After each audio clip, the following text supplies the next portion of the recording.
si, alors vous avez 46 ans, c'est pas parce que vous êtes primo-votant au sens de la jeunesse, mais vous allez voter pour la première fois à une présidentielle. Pourquoi, Oui, Fata? c'est ma toute première fois parce que j'ai été naturalisé en 2018. Du coup, c'était un an après la présidentielle, Hmm. la présidence de Macron, on va dire. Oui.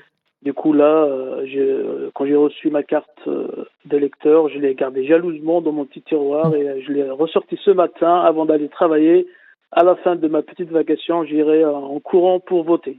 Mais j'imagine que oui, c'est pas anodin pour vous ce jour, c'est une fierté d'avoir ce petit bout de papier dans votre poche. Ouais, c'est tout à fait. C'est plus qu'une fierté, c'est un honneur, c'est un privilège. Parce que en fait, si vous voulez, moi, j'ai toujours eu l'idée de vouloir participer au niveau de la vie politique. Et je viens d'un pays où le mot démocratie ne se vit pas, et où le peuple et les peuples généralement dans beaucoup d'autres pays sont opprimés, réprimés et privés de leurs droits les plus élémentaires, notamment le suffrage universel. Quel pays, Et, Fata? je viens d'Algérie.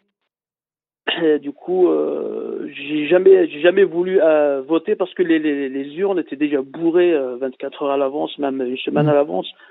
Et maintenant que j'ai cette opportunité, c'est une deuxième chance, c'est une renaissance pour moi, en sachant que ma voix va compter, va être entendue et va être comptabilisée. C'est Pour, rien que pour cela, j'irai avec beaucoup de plaisir. pour vous, votre quotidien, on l'imagine, mais aussi pour les générations futures. Et surtout, oui, pour mes enfants, j'en ai quatre, ils sont scolarisés, ils sont encore petits. Mais mon aîné, il est en CM1 et je commence déjà à leur inculquer cette idée de la démocratie parce que en fait, les aînés l'ont inventé. Maintenant, Hmm. c'est aux jeunes, c'est à la jeunesse d'aujourd'hui de faire vivre cet idéal. Et je trouve que je comprends que cette jeunesse soit un petit peu incomprise et un petit peu, elles se sont un petit peu délaissées. Et finalement, oui. Mais ne pas voter, est-ce une solution? Je pense pas. Il faut que les jeunes s'organisent maintenant avec les réseaux sociaux, l'internet. Ils ont tous les moyens pour s'organiser, Et se faire pour entendre. inventer et voilà Se faire pour entendre, faire se faire comprendre. imposer leurs idées nouvelles. Je doute pas.